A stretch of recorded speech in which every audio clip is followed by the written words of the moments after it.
How you doing, Matt? Standing. Your air conditioning is just turned really, really loud. I knew I forgot something. Hold on. That sounds like a really strong, powerful, well-working air conditioning. And mine does not sound like that. What's up, guys? How are you doing? There are so many people here. Oh, we already have a super chat from Mike that we're going to hit. Oh, not Rick Zamoras is still at work. I hope work's going well for you, though, today. Is your apartment nice and cool? It is. It's wonderful. Like, no complaints on that. It's just that's a pretty loud AC. Well, okay, so like there's a vent directly here. Like I pointing with my hand. It's like right there. So the vent is angled right at the camera and the microphone. So that makes sense. Yeah, that is why you're getting a blast of it. Hello, everybody. Happy Friday to you all. So before we even start this episode, that's a good sound. What are you drinking? I'm so easily distracted. I'm trying one of the long drinks, but it's the zero carbs and sugar one. It's like I guess like a diet long drink. Interesting. It was a variety pack last time, so I'm like, I'm gonna try this one. Okay. And is it good? Yeah. I just have an issue with all those like fake sweetener things. So yeah, I understand that. This isn't that bad. I can still taste the long drink, but like I don't know which one of them they use, but you could still taste it. Like that's the issue. I will actively get the regular long drink every time, but like this still has that like sativa, whatever that is, not sativa, but like No, I know what you mean. Stevia or something. I forget what happened recently. So like one time, this is such a boring story. I don't know why I'm telling this. I was always having sweet and low, which is real bad for you. And one time I had it in my iced coffee and it hadn't dissolved. So I like slurped up a whole glob of it and I'm like, ew, gross. And never after like my entire life having sweet and low nonstop, never had sweet and low again. And then just recently, because I switched to Truvio, which is supposedly a little better. Okay. The same fucking thing happened. And then like I can't not use sweetener, but I'm using like maybe a quarter of the packet now every time I make a coffee. All right. Yeah. If it was stevia, sativa, it'd be a little bit different of a drink. We came out real hot with a fascinating conversation about sweeteners, guys. On today's episode, we are just going to take your questions. So I hope you are ready with some. Flood the live chat with them. We're here to answer them. We are doing a shortened episode, and I can mostly blame myself for that because I have something to go to tonight that I have to get ready for. And we both busy over the weekend too. So there weren't really many good slots to move the show to, but we wanted to make something happen. And that something is an Ask Us Anything episode.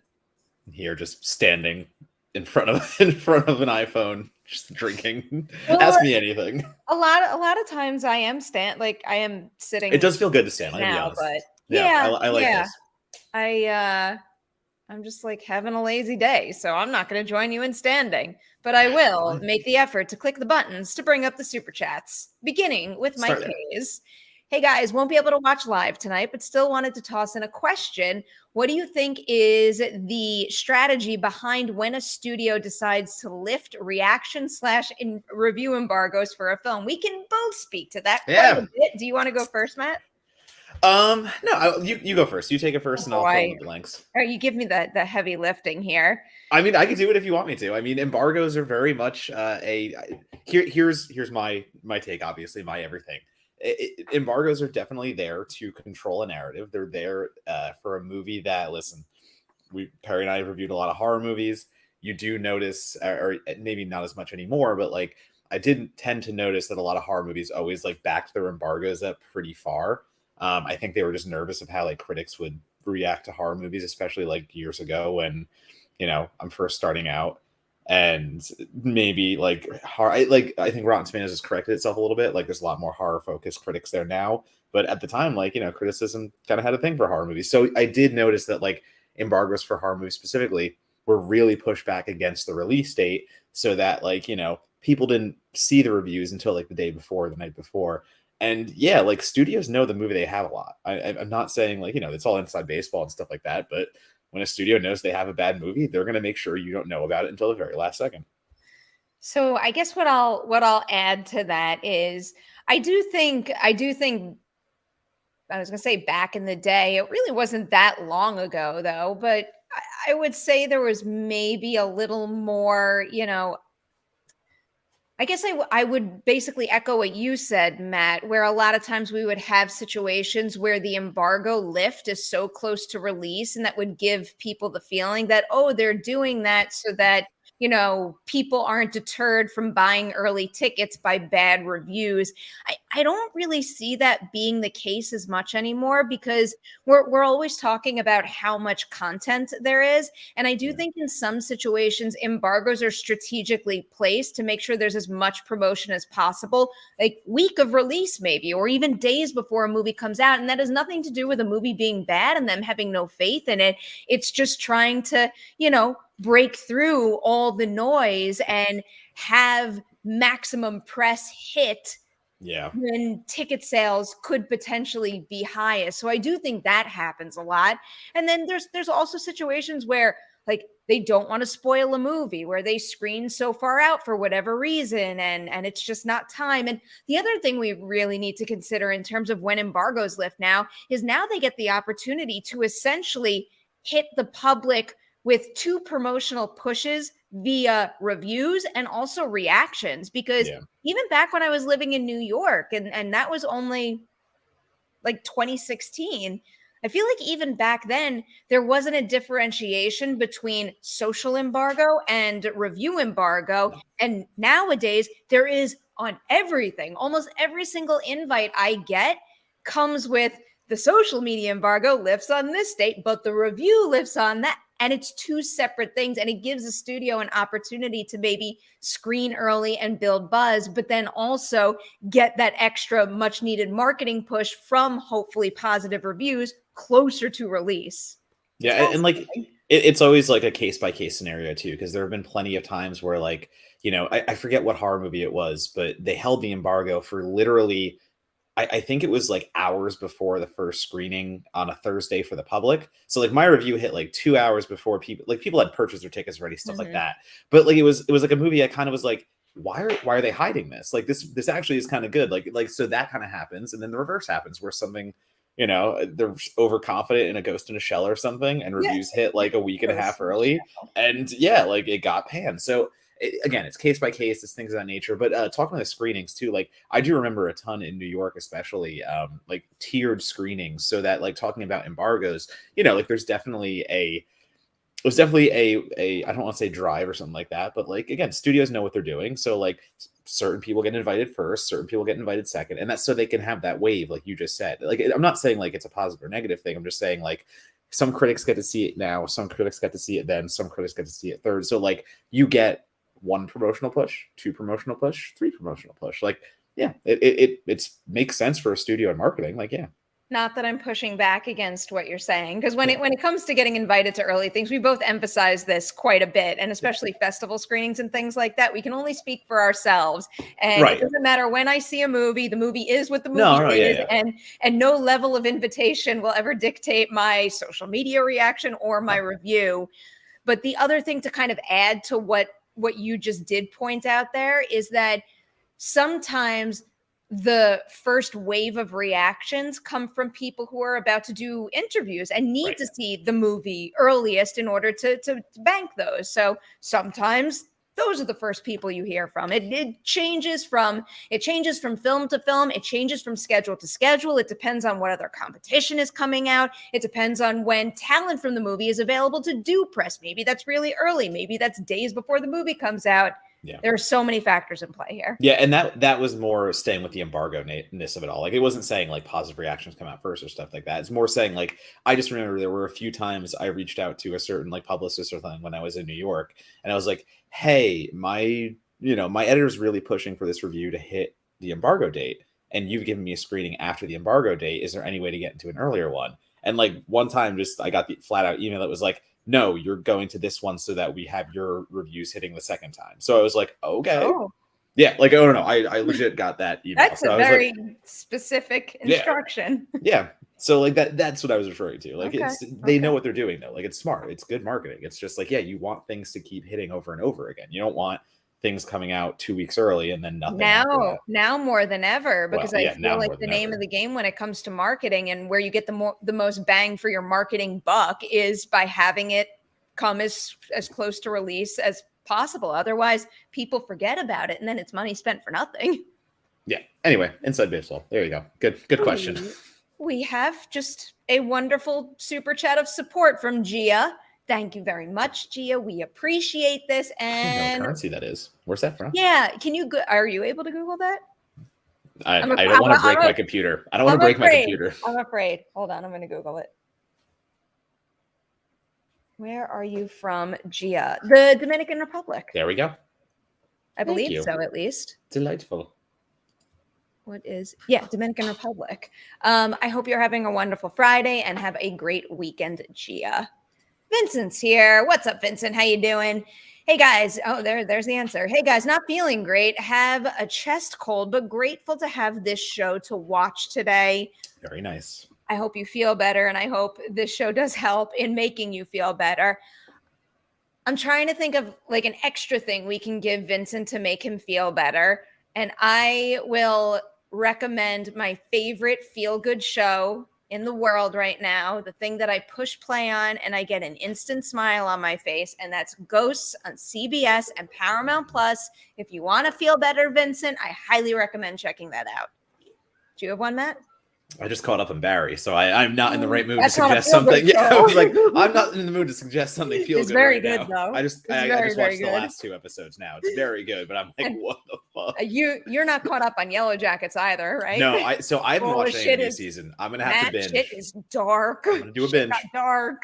Yeah. Moving down to Dalton here. Thank you for the super chat, Dalton.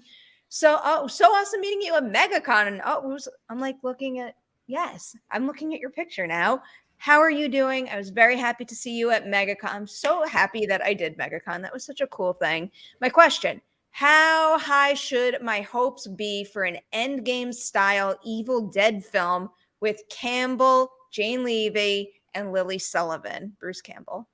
I would love this. This is one of my dreams, but no shot. I'm not ruling it out. I would. You want to know why I'm not ruling it out? Go ahead. Okay, well, I'm going to warn people. I might say something that might be considered a spoiler. I mean, okay.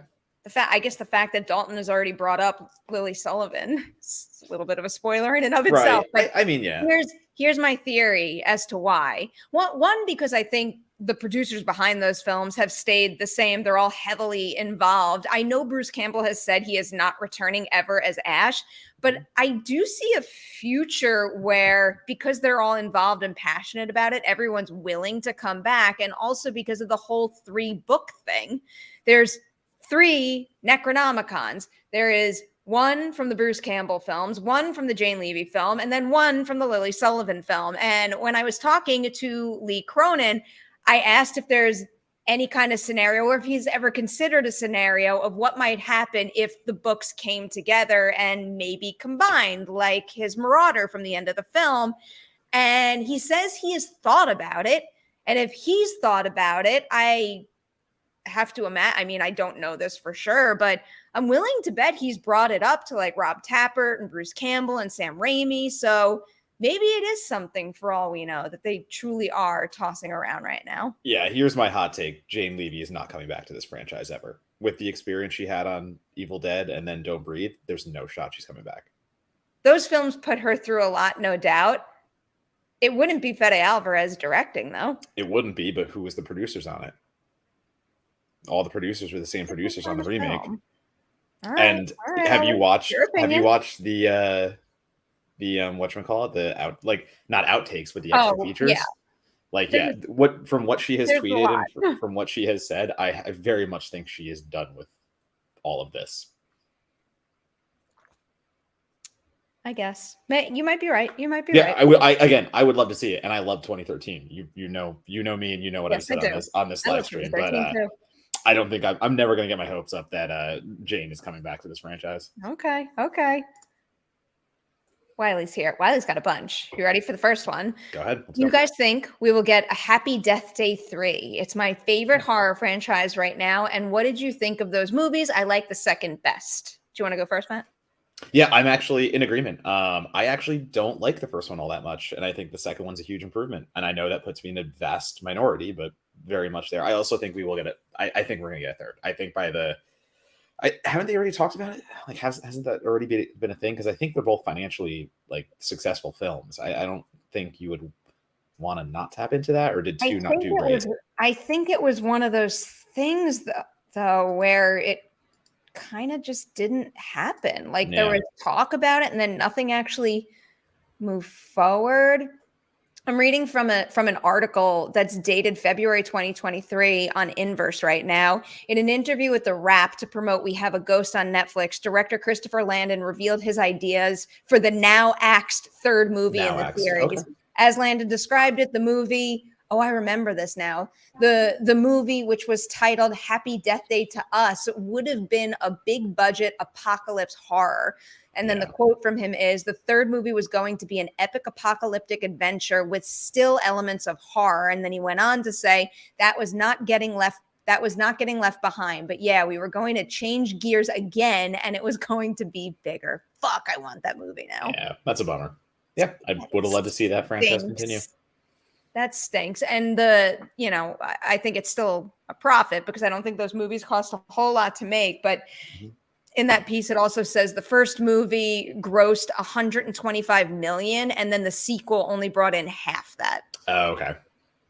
Which, that's still a good deal of money for a movie. Yeah, but like a pretty big drop off. Like you don't like to see a drop off like that. I mean, let me see before I say anything that's wrong. Yeah, $9 million to make Happy Death Day to You. Well, I guess that's not happening. That's a bummer.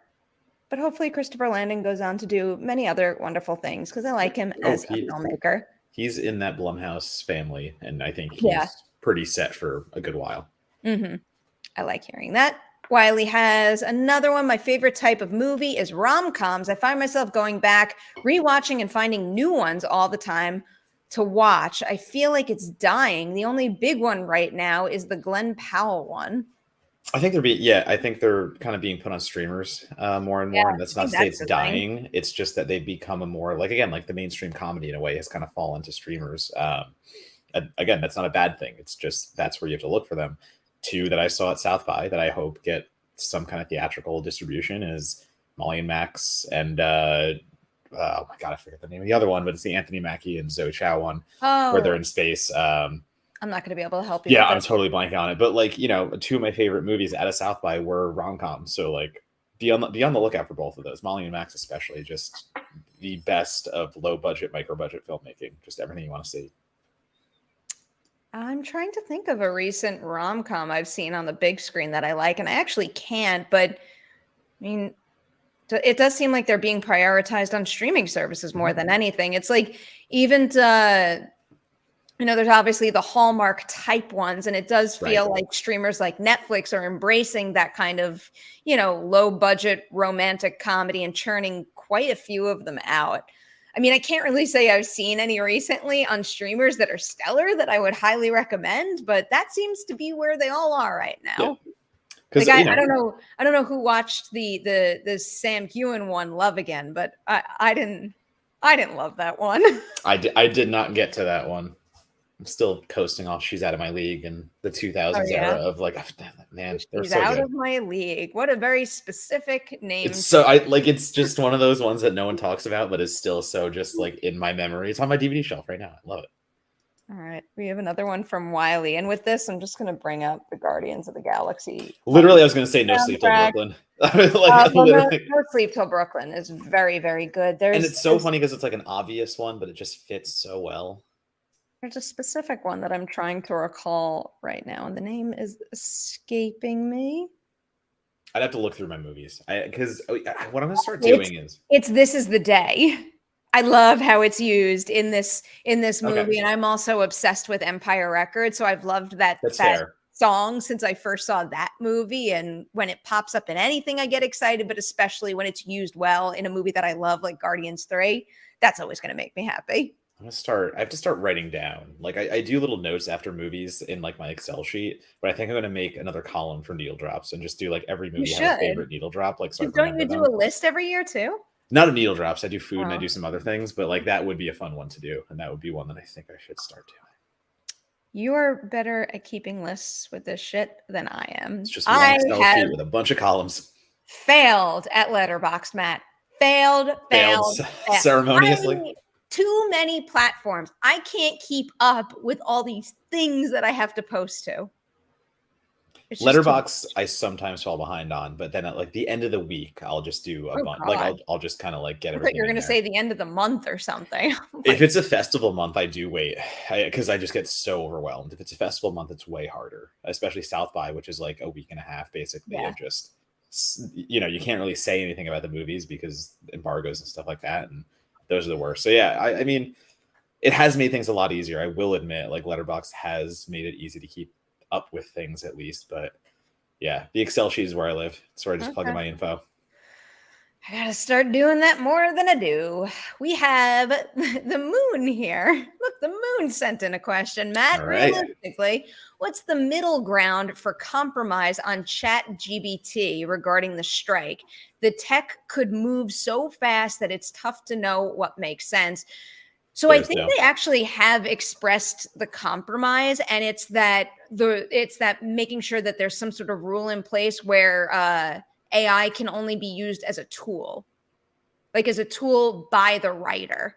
Like the writer must always get the credit. A studio can't use an AI to create its own script, And then have but, the a, writer. but an individual writer can use it as a tool to work on their script. Do you know what I'm saying? Yes, but I don't see that as still why that would be something they want done. It still is using AI in a writing format. So I don't. Well, it's using I mean, the difference is it's using AI as a tool to write a screenplay. It's not using the AI to write the screenplay, therefore pushing a human being out of a job and out of an industry. I I'm not guess. I'm not saying I Yeah. No. No. wouldn't No. Yeah. Yeah. advocate for it to be used as a tool. I mean, maybe this is me being closed-minded and not understanding technology, but based on everything I've heard and learned thus far, I despise AI and I want it to go away Right. entirely. And that's the thing. Like that's the fight. The fight against it is once it gets introduced and approved, like it's just going to get used for things. So even saying like in that method, like saying it's okay if a writer uses it, like that's still icky. That's still something that like I don't really know. So because like I haven't heard that yet, so I'm not going to say anything to it. But like for me, there is no middle ground. Like there's if you start using it, it will take over, and that's just something that's going to bleed into every industry where writing is available, and that's our industry. That's every industry, and no, Not even like just that. The whole writing. point. It's not Well, even just writing. 100%. Yeah, I'm even just thinking about writing right Yeah. now, but like it's Ryan Reynolds being used for a Tesla ad. It's everything. Like it's all this insane stuff. So like you Yeah, can that's do the things with thing. AI. That's why everyone in this industry needs to support the writers' strike and what they Mhm. want. Because if the writers don't get what they want, then it's going to be the actors, and then it's going to be the directors, and then it's going to be every other department dealing with those same problems. And then even beyond Hollywood and filmmaking and television work, then it's going to be all these other industries that are basically struggling with the same problem. So it's just going to have a domino effect. Yeah, the strike right now is the first line. Yeah, I mean, it is very important what they're fighting for, and the strike is very important. But like looking past it and looking to the future, this is the first line of something against AI and using it in industries where it doesn't belong. But what's to stop studios from wanting to? Like everyone making all of the money, of course, it makes sense to use an AI tool to push out actual creators. We don't have to pay the AI. We don't have to do all that stuff. And like that's the ghoulishness of it. That is the evil of it. And that's why we're fighting against it. Because again,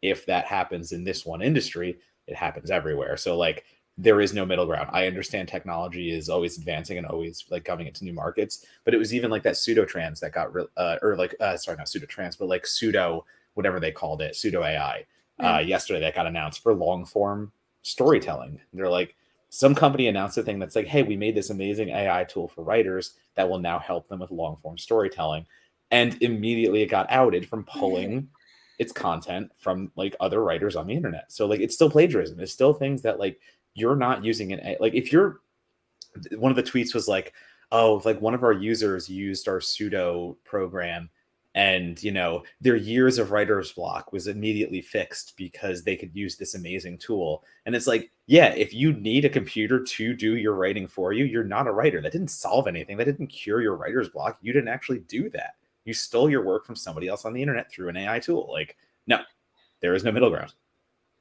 I prefer the no middle ground answer. Victor's here. What's up, Victor? Perri and Matt, there is an indie 90s horror film called Dolly Dearest, a film about killer dolls. Not sure if you guys have seen it, but if so, how about a triple threat crossover film involving Chucky, Megan, and the Dolly dolls? There are so many dolls you could throw into the mix and have that. Like, I'd be more interested in like Puppet Master kind of dolls having a throwdown, and like that would be an actual, because like Dolly Dearest is a weird one. I think it's in like a Mexican toy factory or something. Like it's a weird one. It's an interesting one. I've seen it, by the way. Oh yeah, no, I now have turned the corner and love just all like doll based horror. It's insane.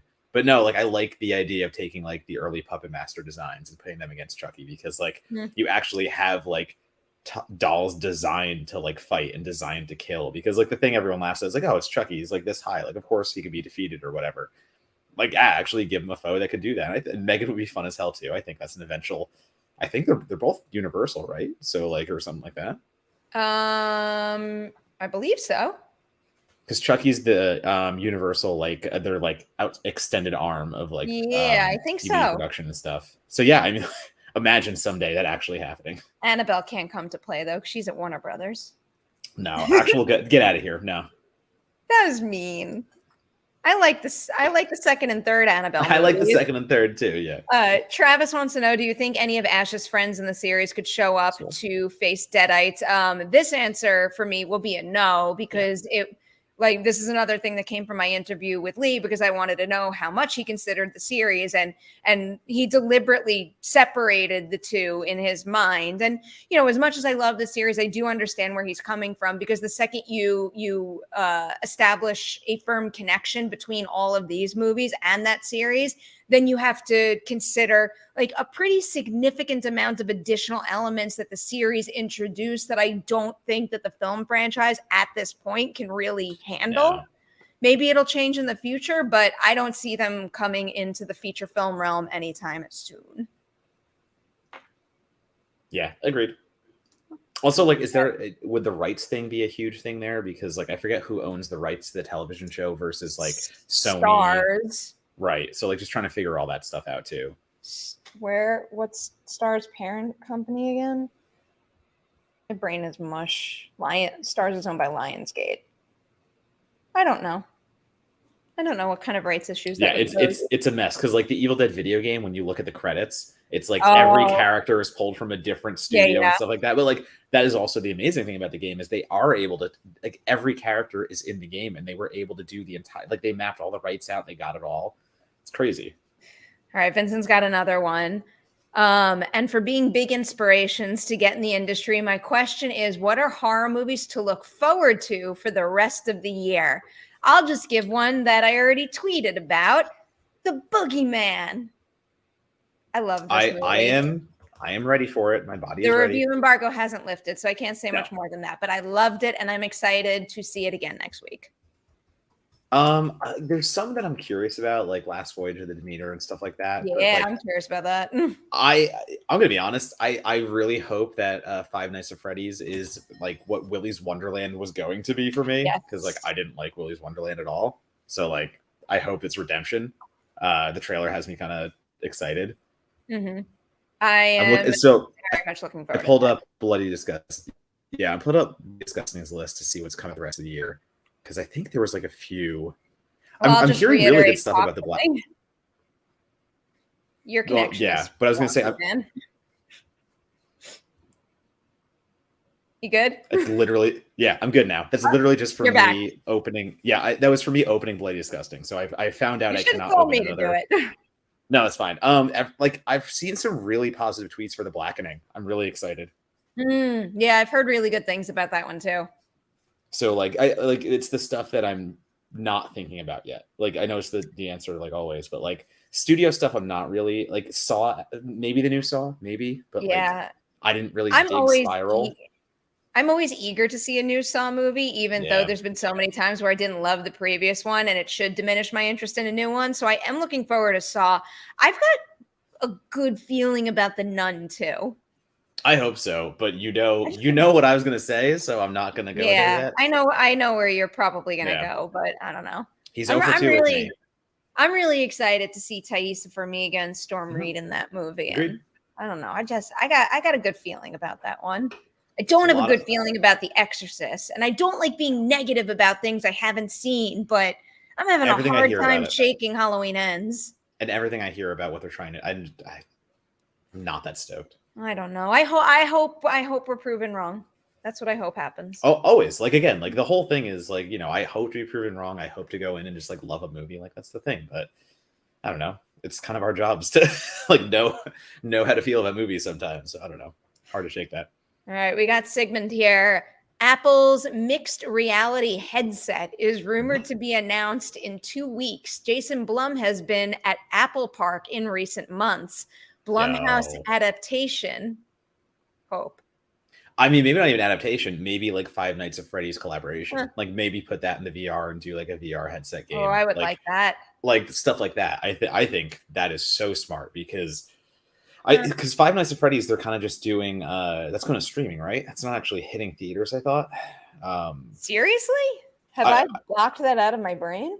5 9. Somebody, like, I'm going off what I was seeing on the internet, so I'm just That feels I mean, for now, like a not smart distribution plan. well, that's but exactly what I read. Like, it was basically like, why are they not putting this in theaters? Because it would it's make so all of the money. well, I don't know why I'm on the UK one, but in on the Universal Pictures UK YouTube channel, it says that it's in cinemas soon. So Oh, okay. Maybe I'm incorrect on that, but I saw a few people like talking about it, so that's why I'm just questioning it. I did given the hype for that movie. Yeah, but anyway, like, marketing is right there. Like, you're making a video game adaptation. Of course, you should probably think about a video game tie-in because, like, even like Chucky had an AI. The Chucky remake had like an AI tie-in on the Oculus that was like kind of fun, and like you could walk around the store and Chucky was running around. Why is it so fucking hard to find a goddamn release on a movie? Like, it should be the first thing. No, I found the damn trailer release. I literally have found every other release date. The movie will be released on October 27th, 2023. Okay. Just in time for Halloween. Again, I was just going based off tweets. Well, for what it's worth, there's nothing in what I'm looking at right now that says theatrical versus streaming. I bet you anything someone in the chat knows. Yeah, I haven't looked at the chat at all. Okay, it's both. There you go. Oh, that's what it was. Simultaneously. That was the news that broke. I don't even think this is a smart. Yeah, no, because it's the whole Halloween thing as well. It feels like a movie that really could blow up during Halloween and make a ton of money. That is silly to give the option on that. Yep, there you go. But they prioritize the streaming services. Reed wants to know thoughts on the new Radio Silence movie. We actually talked about this a good deal last week, but that movie is shaping up to be a real promising project. And that's coming from someone who is desperate for them to stop working on anything else and get to Scream 7. Right. So the fact that I am that excited about that project and I'm not stressing about how much of a delay it will cause to the next Scream movie, that's a good thing for this new one. Yep. Ditto. Like, I'm very excited for everything that is involved in the cast, the creators, and we will see what monster it ends up being, whether original or we debated that plenty last time if it will be original or a existing monster. So I'm happy to see what happens there. What did you say again? I don't know. I have the weird inkling that like it could be original, but after we talked, it might have swayed me a little bit to say like maybe it is an old new take on an old monster. From the Black Lagoon. Again, I would dig on that. Yeah, I think no problem. I'm going to bet on that because I want to wish it into existence. Put all in. Yeah, just go all in what you want. I like it. We got a question from Travis. I think Tim Roth is an underrated actor. Have either of you seen the 1995 movie 4 Rooms? Underrated, quirky movie. Also his turn as Dutch Schultz, gangster in Hoodlum. I believe 4 Rooms, I believe, is Robert Rodriguez and Tarantino. I think they did like a collaboration, like Yes. anthology comedy movie. I think if I remember correctly. Yeah, I love Tim Roth. I've like again, I just rewatched like Funny Games, Yeah. and so good at what he does. So I'm just looking up all the names involved in because it. like Four Rooms was like one of the first movies I watched like Um, on Netflix streaming. I don't know Robert why I remember Rodriguez that. did the Misbehaviors part, Right. and then Tarantino did The Man from Hollywood. Yeah. Yeah. I remember that. It has been clearly forever since I've watched that. Again, no, that was like early, like the minute like Netflix streaming became a thing. I was just like, oh my Wait, God, what? what are all these things? No, the minute Netflix streaming became a thing. Yeah, like when they first started their no, yeah, wait, yeah, like they're streaming versus DVDs. What does that have to do with Four Rooms? Four That's Rooms was like one of the first things I 1995. watched. Yeah, but like it was Oh, one of the first like things I watched. it was one of Yeah, the first things that went to Netflix. Oh, that's interesting. like it was on their streaming service. So like one of the first things I ever watched like streaming Oh, I'm was like sad. Four Rooms. Now I'm sad I don't have that memory of a movie. Yeah, like the minute they announced like you can watch this from home, and like I'm like, wait, I don't have to get a DVD. Like Four Rooms was one of the first ones I watched. I'm trying. I can't think of a single fucking thing that could have been my first. Oh, that bothers me. That's I a don't know if it fucking. was my first, but like Well, yeah, no, I I do have the know. memory. Yeah, I love how jealous I am of you that you yeah. No, remember. like, I you wish I remember could go. what you saw first on streaming? I like desperately do want to go back in time now and like see what I first clicked on when I I got wish my there was a first way. Netflix Well, because subscription or something. Netflix used to let you do like or let you see everything you've rented via like the DVDs, so you could like go back and see what you'd gotten as a Yeah, list. yeah. I That I wish they had. remember. I wish they had that for the streaming. I know it's Oh, insane, but like if I had a whole record of everything I've watched streaming, like that'd be so interesting.